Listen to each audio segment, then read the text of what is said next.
사랑합니다 여러분. 큐티를 읽어드립니다. 윤한성 목사입니다. 반갑습니다. 여러분들 잘 지내셨죠? 지금 1층에서 공사를 하고 있습니다. 그래서 좀 오디오가 깨끗하지 않을 수 있습니다. 좀 감안해 주시면 감사하겠습니다. 자, 오늘은 좀 재밌는 이야기면서도 굉장히 무서운 이야기일 수 있습니다. 왜냐하면 이 시므온과 레위의 장례에 대한 이야기입니다. 그래서 오늘 말씀을 살피면서 이 일이 나에게는 어떤 의미가 있는지 한번 보도록 하겠습니다. 자, 먼저 창세기 34장 25절입니다. 창세기 34장 25절 제가 한번 읽어보겠습니다. 사흘 뒤에 장정 모두가 아직 상처가 아물지 않아서 아파하고 있을 때에 야곱의 아들들 곧 디나의 친오라버니들인 시므온과 레위가 칼을 들고 성읍으로 들어가서 순식간에 남자들을 모조리 죽였다. 아멘.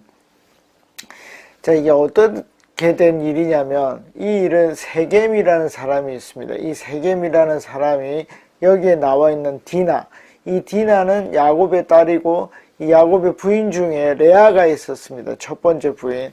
그 레아의 딸이 있었는데 세겜이라는 사람이 부족장이었죠. 그 부족장이 디나를 탐해서 욕을 보이게 됩니다. 무슨 말인지는 여러분들이 아시죠? 그 일을 보고 어떻게 해요? 그 친오빠인 레위와 시므온이 그 복수를 하는 장면이 나오고 있습니다. 왜냐하면 이 세겜이 이 디나를 너무 좋아합니다. 그렇게 해서 이제 어떻게 하면 결혼을 할 수 있을까 했더니 이 시므온과 레위가 뭐라고 얘기를 하죠? 너희가 할례를 받으면 이 결혼을 허용하겠다. 왜죠? 할례는 하나님을 믿는다는 표시이기 때문에 할례를 하라고 얘기를 합니다. 근데 이제 문제는 뭐냐면 할례를 하면 한 일주일 동안은 남자들이 이 운신하기가 굉장히 힘이 듭니다. 그래서 그 할례를 하라고 얘기를 하고 그게 아물지도 않았을 때에 이 레위와 시므온이 어떻게 합니까? 이제 이 세겜 부족의 그 남자들을 죽이고 아이들과 또 노량물들을 다 약탈해 오죠. 그런 일이 일어난 것입니다. 그것이 바로 이 창세기 34장 25절에 나왔던 이야기입니다. 자, 이렇게 하면서 어떤 일이 벌어집니까? 야곱이 이 시므온과 레위를 야단치죠. 왜 그렇습니까? 아직 정착이 되지 않았는데 이 일을 보고 가나안 사람들이 나를 어떻게 생각하겠느냐, 나를 믿을 수 없는 사람이라고 생각하지 않겠느냐 라고 야단을 칩니다. 그때 이 시므온과 레위가 뭐라고 얘기를 합니까? 그러면 내 동생이 욕을 받는데 어떻게 내가 참을 수 있습니까? 라고 얘기를 하면서 이 사건이 일단락됩니다. 일단락돼서 끝난 것 같고, 그래서 이곳에서 살 수가 없고 어디로 갑니까? 하나님이 그 베델로 가라고 얘기를 하게 됩니다. 그래서 베델로 이제 이주가 되고 이 사건은 끝난 것처럼 보입니다. 그런데 나중에 어떤 일이 일어납니까? 창세기 49장에서 야곱이 어떻게 해요? 모든 아들들에게 축복하게 됩니다. 그때 어떤 일이 일어납니까? 제가 한번 읽어보겠습니다. 창세기 49장 5절에서 7절 말씀. 시므온과 레위는 형제요 그들의 칼은 폭력의 도구로다 라고 얘기를 합니다. 그러니까 이 예전에 일어났던 그 일에 대해서 야곱이 재평가하고 있습니다. 6절입니다. 내 혼아 그들의 모의에 상관하지 말지어다. 내 영광아 그들의 집회에 참여하지 말지어다. 그들이 그들의 분노대로 사람을 죽이고 그들의 혈기대로 소의 발목 힘줄을 끊었음이로다. 그 노여움이 혹독하니 저주를 받을 것이요. 자, 저주를 받을 것이요 라고 분명히 얘기를 합니다. 분기가 맹렬하니 저주를 받을 것이라.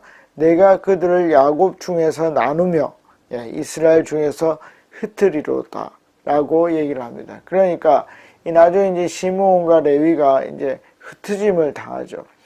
특별히 시므온은 이제 지파의 수가 이 숫자가 급격하게 줄어듭니다. 그리고 레위는 어떻게 되죠? 제사장 직분을 받으면서 자기의 땅이 없죠. 그리고 모든 각 지파에 흩어져 살게 됩니다. 그래서 이것이 사실은 예언이 성취가 됩니다. 근데 이제 제가 말씀드리고 싶은 건 뭐냐면, 그러면 야곱이 몇십 년 동안 묵혀두어서 마음의 엉어리가 져서 자식들을 저주했느냐 하는 것입니다. 그렇지 않습니다. 뭐죠? 이들의 성품이 거기에 녹아있다 하는 것입니다. 그리고 이 예언은 충분히 다른 방식으로 풀릴 수 있습니다. 그걸 우리가 볼 수 있는 게 무엇입니까? 에서였죠. 에서가 뭡니까? 야곱보다 선택을 받지 못하죠. 그러나 에서는 어떻습니까? 굉장히 거부가 되죠. 하나님께서 그에게도 축복하시는 것을 볼 수 있었습니다. 그러니까 이 시므온과 레위에 대해서 야곱이 저주처럼 쏟아붓지만 이것은 다음 스텝에서 충분히 바뀔 수 있다는 것을 우리가 볼 수 있습니다. 자, 어디로 가볼까요? 출애굽기로 가보겠습니다. 출애굽기 32장 27절과 28절입니다.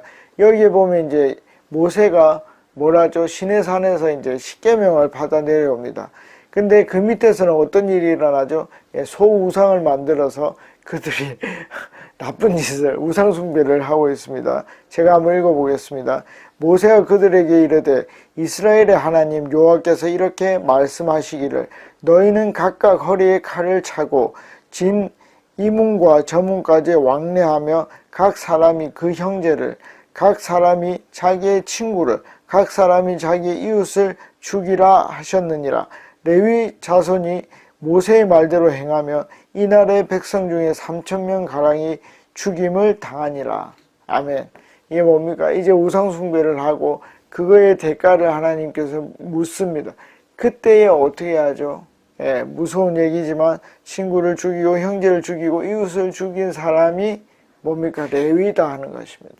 이 얘기는 무슨 얘기냐면 레위는 저주를 받았죠. 시므온과 같이. 그러나 어떻게 해요? 하나님 편에 서게 됩니다. 이게요, 말이 그렇지 않은 사람을 하나님이 심판할 때 같이 심판하는 것은 쉬운 일이 아닙니다. 그러나 레위는 어느 편에 섰다? 하나님 편에 섰다 하는 것입니다. 그래서 레위는 뭐죠? 계속 축복의 자리로 나아갑니다. 그러면 이 일만 있었을까? 그렇지 않다 하는 것입니다. 민수기로 가보겠습니다. 자, 민수기 25장에 가보면은 브올이라는 곳이 나옵니다. 그 지명이고 거기에서 어떤 일이 일어나죠? 바알 브올이라는 신을 섬기게 됩니다. 이 바알이라는 것은 신이라는 뜻이고 브올이라는 것은 그 지방 이름이니까 브올의 신이라는 것입니다. 모압 자손이 어떻게 합니까? 거기에서 이제 예배를 드리죠. 제사를 드립니다. 그 제사에서 어떤 일이 있죠? 성적인 관계, 행음을 하게 되고 거기에 이스라엘 백성들도 참여하게 됩니다. 그때에 어떤 사람이 나오죠? 시므리라는 사람이 거기에 나오는데 이 시므리는 시므온의 자손입니다. 그런데 그 제사, 그 바알 보올에 대한 우상 숭배와 행음을 했던 그 제사에 그 장막에서 그들을 죽인 사람이 하나 나오는데 그게 누굽니까? 비느하스입니다. 비느하스는 어떻게 하죠?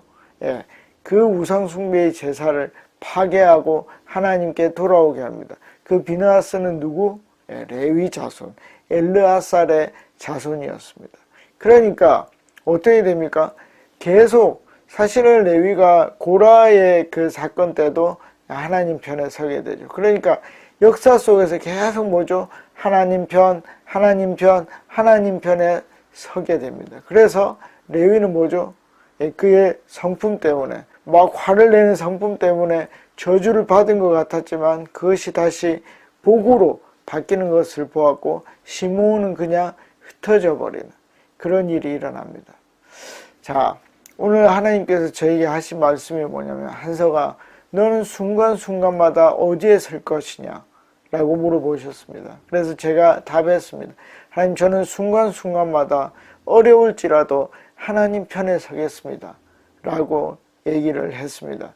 여러분, 시므온과 레위의 미래는 디나의 일로 인해서 결정이 났습니다. 왜냐하면 그들이 잘못했기 때문입니다. 어떻게 보면 저주에 속했습니다. 그러나 시므온과 레위의 상황은 전혀 달랐습니다. 어떻게 달랐습니까? 시므온은 하나님 편에 서지 못했고 레위는 적극적으로 하나님 편에 섰습니다. 그래서 저주가 축복으로 바뀌게 됩니다. 여러분, 오늘 하나님께서 여러분들에게 물으십니다. 너는 오늘 하루 누구의 편에 서겠느냐?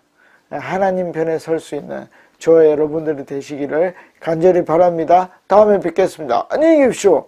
파워.